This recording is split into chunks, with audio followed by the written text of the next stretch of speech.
အပေကအမြဲဝနေတဲ့သူတယောက်ဆိုပေမဲ့ပိန်ဖို့အတွက်လည်းအမြဲတမ်းနီးလန်းမျိုးစုံနဲ့စူးစမ်းနေတဲ့သူတယောက်လည်းဖြစ်ပါတယ်ဒီတစ်ခါမှာတော့ Derma Pro နဲ့အတူ body transformation journey လေးတစ်ခုလုပ်ဖို့ဆုံးဖြတ်ထားပါတယ်အပေအခုရောက်နေတဲ့ Derma Pro Aesthetic Clinic က Choringo မီပွိုင်နားမှာရှိတဲ့ wireless နှစ်လမ်းနဲ့က The Mystic Beauty Center ရဲ့အတွင်းထဲမှာရှိပါတယ်။အပေက body transformation လုပ်ချင်တယ်ဆိုတော့ပထမဦးဆုံးအပေကို in-body check လုပ်တဲ့ပေချိုးလေးတွေနဲ့အပေရဲ့အတိုင်းအတာလေးတွေကိုစစ်ဆေးတယ်ပေါ့နော်။ထွက်လာတဲ့ result တွေကတော့မပြောတော့တာပဲကောင်းပါရဲ့ရှင်။ဒါမဲ့စင်ပူပါဘူးအပေရဲ့ journey လေးကိုကူညီပေးမဲ့ Dr. 2ယောက်ရှိရလေ။သူကတော့အပေရဲ့ transformation journey လေးကိုကူညီပေးမဲ့ Dr. တိုးထက်ဝင်းပါ။ညီမရဲ့ဒီ body pass လေးမှာဆိုလို့ရှိရင်ဒီလမောင်းဘိုက်ပေါင်နေရာလေးမှာဆိုလို့ရှိရင်အစီအပူလေးရှိနေဆိုတော့လေအဲ့ဒါလေးအတွက်ဒီအဓိကအချိန်တိုနဲ့treatment တိတိကျကျလုပ်ဖို့ဆိုလို့ရှိရင်တို့ recommend လုပ်တဲ့ treatment တွေကကျတော့ဒီ weight loss plan လေးပေါ့နော်။တော့ကျတော့တစ်ပတ်တစ်ခါ treatment လေးလုပ်ရမယ်။ပြီးတော့ဒီ check ပေးနာတော့ကအစီအစီရဲ့နေရာလေးကိုထိုးမယ်ဆိုတော့အချိန်ကုန်တာလည်းတက်တာတယ်ပြီးတော့ result လည်းပိုပြီးတည်တာပေါ့နော်။သူကတစ်ပတ်တစ်ခါပုံမှန် treatment လုပ်သွားရင်လည်းအဲ့လိုတရက်တစ်ရက်ပို့ပြီးတော့လေစီပိုလေးကြာလာပြီးတော့ weight လေးပိုကြာလာအဲ့ဒါလေးကိုတိတိတက်တာလေးတွေ့ရမှာပေါ့နော်။ဟောဒီ weight ကျပြီးတော့အစီကျသွားလို့ရှိရင်လည်းခန္ဓာကိုယ် shape လေးလည်းပေါ်ကျင်သေးတာဟုတ်။အဲ့ဒါအတွက်ဆိုလို့ရှိရင်လည်းဘလို့စီကံမှာအဖြေရှိပြီးသားပေါ့နော်။ညီမလိုချင်တဲ့ဥမာလမောင်းဆိုလမောင်း bike ဆို bike ပေါင်ဆိုပေါင်နေရာအတွက်တည်တဲ့ treatment လေးလုပ်ပေးတဲ့ပေါ့နော်။အဲ့ဒါတော့ဒီ A line အစီချတဲ့ကုထုံးတို့နောက်ခဏကိုအစီချပြီးတော့ဒါချစ်စွာစေကုထုံးတို့အဲ့လိုမျိုးလေးရှိမှာပေါ့နော်ဟုတ်လေ side effect လေးတွေအနေနဲ့ရောဘာမှတော့မရှိနိုင်ဘူးမှာလားဗျာဒီ treatment လေးအားလုံးမှာဆိုလို့ရှိရင်တော့တစ်ခုချင်းစီခွဲပြောမယ်ဆိုလို့ရှိရင်ဒီ weight loss band လေးပေါ့နော်သူကကျတော့အစားအစာလေးစိတ်ကိုတားလိုက်တဲ့သဘောပေါ့ကျွန်တော်ဒီမှာတနေ့မှာဆိုလို့ရှိရင်ကိုစားနိုင်အောင်လောက်မှနားလေးစားပြီးလို့ရှိရင်တင်းသွားတဲ့ feeling လေးရသွားမှာပေါ့နော်ဆိုတော့ပထမဆက်ထိုးခြင်းမှာဆိုလို့ရှိရင်တော့အစားမစားခြင်းတောက်ခြင်းဖြစ်တာမျိုးနောက် ugly ဆန်တာမျိုးနည်းနည်း angina ပြုတ်ခြင်းတာအဲ့လိုမျိုးလေးတော့ရှိတယ်နောက်ပိုင်းကျလို့ရှိရင်တော့သူအသားကျသွားပြီဆိုလို့ရှိရင်တော့ကိုယ့်အတွက်ဒါပုံမှန်လေးလို့ဖြစ်သွားပြီပေါ့နော်ကိုကလည်းဒီခက်ပို့ပြီးတော့လည်းမစားဖြစ်တော့ဘူးခဏကို weight ကိုလည်းဒီပုံစံလေးတိုင်းထိန်းပြီးသားဖြစ်သွားမှာပေါ့နော်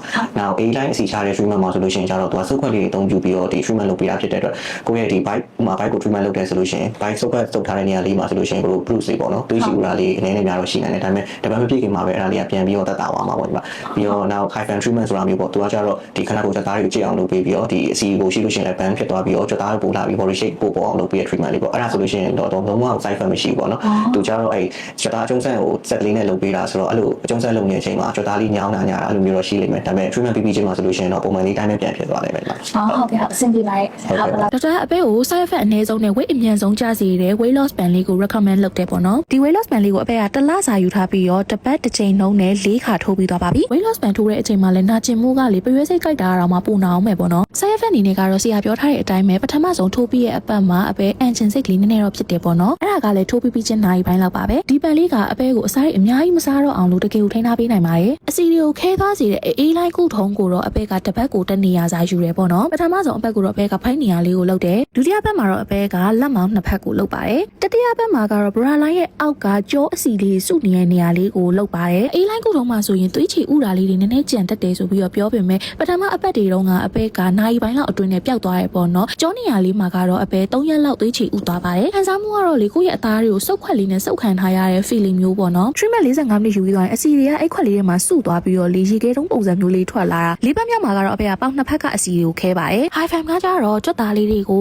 တုံခါစီပြီးတော့မှစက်ကလေးတက်ထားပြီးတော့နိုင်ဝက်လောက်ကရင်ပေါ်မှာလှဲနေုံနဲ့စစ်သက်အကျိန်2000လောက်တာနဲ့ညီမျှတဲ့ effect ကိုပေးတယ်ပေါ့နော်ပထမဆုံးဘက်မှာတော့အပေကဘိုင်းနဲ့လက်မောင်းတစ်ဖက်ကိုလုပ်ပါတယ်သူကလေကိုယ့်ရဲ့အစီလေးတွေနဲ့ကြွက်သားလေးတွေတုံသွားရဲ့ feeling ရတာလွယ်ဘာမှကိုနာကျင်မှုမရှိဘူးပေါ့နော် high fam treatment လေးကလေအပေယူခဲ့တဲ့ treatment 3ခုထဲမှာအချိုက်ဆုံး treatment လို့ပြောလို့လည်းရပါတယ်ဒုတိယပတ်လေးမှာတော့အပေက high fam treatment လေးကိုပေါင်အနောက်ဖက်ချမ်းလေးတွေကိုလုပ်ပါတယ်တတိယပတ်မှာတော့အပေကတင်မနေရကြွက်သားလေးတွေချစ်ချင်တာမို့လို့တင်မနေရလေးကိုလုပ်တယ်ပေါ့နော်အပေတို့ဝါရတဲ့သူတွေတိုင်းကတော့ဘိုက်ပူပူတက်ကြတယ်ပေါ့နော်အဲ့ဒါကြောင့်မို့လို့အပေက၄ပတ်မြောက်မှာ high fam treatment လေးကိုဘိုက်နေရကိုပဲထည့်ယူပါတယ်သူကတော့အပေရဲ့စားသောက်မှုအပိုင်းအတွက်ကိုတာဝန်ယူပေးမဲ့ nutritionist ဒေါက်တာထိန်လင်းအောင်ဖြစ်ပါတယ်ကျွန်တော်တို့စီမှာဒါရဲ့ meal box လေးယူလို့ရတယ်ယူလို့ရှိရင်လည်းအိမ်မှာချက်စားလို့ရတယ်အိမ်မှာချက်စားမယ်ဆိုလို့ရှိရင်ကျွန်တော်ကနေပြီးတော့ညီမလေးစားမယ်စားတော့လေးကိုတွက်ပြီးတော့ဒါရဲ့ plan ပေါ့နော်ဘာတွေဘယ်လောက်လာမှာစားမယ်ဆိုတော့ဒါရဲ့မှာဆွဲပေးရရှိတယ်အဲ့ဒါလေးကိုဆက်ပြီးလို့ရှိရင်ညီမလေးအိမ်မှာကိုပြောတဲ့အတိုင်းချက်စားလို့ရှိရင်ရတယ်နော်ဆက်ပြီးအိမ်မှာချက်စားရင်တော့ဒီရတိုင်းရှိရလေးစားလို့ရဆိုတော့အိမ်မှာလည်းချက်စားလို့ပေါ့ဟုတ်ရပါတယ်ဒါကျွန်တော်ဒါရဲ့ plan ဆက်ပြီးလိုက်နော်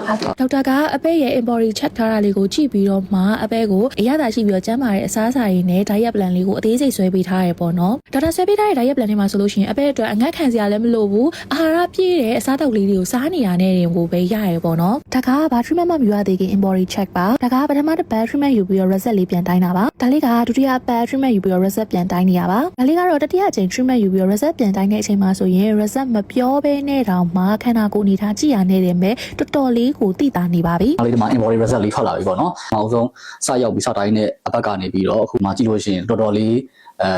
ဝိတ်ကြသွားတဲ့ line လေး graphic ကတော်တော်လှတယ်။ပတ်တိုင်းမှာလည်းပေါင်ချိန်တစ်ထောက်တွေကြာနေတယ်ပေါ့တော်တော်လေးအဆင်ပြေတယ်ဒေါ်လီ result ကောင်းတဲ့ထဲမှာပါတယ်ပေါ့နော် ။သုံးပတ်မြောက် result လေးကတော့အရန်ကိုအားရကျေနပ်စရာကောင်းနေပါပြီ။ချိန်မြောက် treatment ယူထားတာကို9ပတ်မြောက်တဲ့နေ့မှာ final result လေးပြန်ပြီးတော့ယူနေတာတော်တော်လေးကိုရင်ခုန်နေတာပေါ့နော်။တစ်လစာ4ချိန် treatment ယူခဲ့တာ embody result အရဆိုလို့ရှိရင်တော့အပဲ10ပေါင်နီးနီးကျသွားခဲ့ပါတယ်။အပဲစားတော့တဲ့ထဲမှာဆိုရင်လည်းအာဟာရရှိရာလေးတွေထည့်စားပေးရဖြစ်တဲ့အတွက်အပဲရဲ့ muscle ဆိုလို့ရှိရင်လည်း over ကနေ normal ဖြစ်သွားခဲ့ပါပြီ။အစီအခိုင်တော့ကတော့တော်တော်လေးကျသွားရဲဆိုပေမဲ့ normal ဖြစ်ဖို့လိုပါသေးတယ်။အမှန်တမ်းပြောရရင်ဒီ journey လေးကအပဲအတွက်အစာငတ်ခံရပင်ပန်းခံခဲ့ရတဲ့ခီးတစ်ခုတော့လုံးဝမဟုတ်ခဲ့ပါဘူး။ဒီစနစ်ကြကြကျမ်းမာတဲ့နီးလန်းနေနဲ့ကိုအကောင်းဆုံး version ဖြစ်အောင် upgrade လုပ်ခဲ့တဲ့ self love journey လေးတစ်ခုဖြစ်ခဲ့ပါတယ်။အပဲဘွားတစ်လျှောက်လုံးမှာကျမ်းမာတဲ့နီးလန်းနေနဲ့ရောမကျမ်းမာတဲ့နီးလန်းနေနဲ့ရောဝေးချခဲ့တယ်ဆိုပေမဲ့ဒီတစ်ခါဝေးချပြီးတော့ body transformation လုပ်တာလောက်အချိန်တိုတိုနဲ့ result ထိရောက်မှုရှိပြီးတော့ပင်ပန်းစရာစိတ်ညစ်စရာလုံးဝမရှိခဲ့ဘဲနဲ့ကျမ်းမာပြီးတော့လှပတဲ့ journey လေးတစ်ခုဖြစ်ခဲ့တယ်ပေါ့နော်။အခုလိုမျိုးအချိန်တိုအတွင်းမှာ body transformation လုပ်နိုင်နေဆိုတာကို Dharma Pro ကသက်သေပြနိုင်ခဲ့လို့အပဲက Dharma Pro နဲ့အတူ body transformation journey လေးကိုဆက်သွားဖို့အတွက်ဆုံးဖြတ်ခဲ့ပါတယ်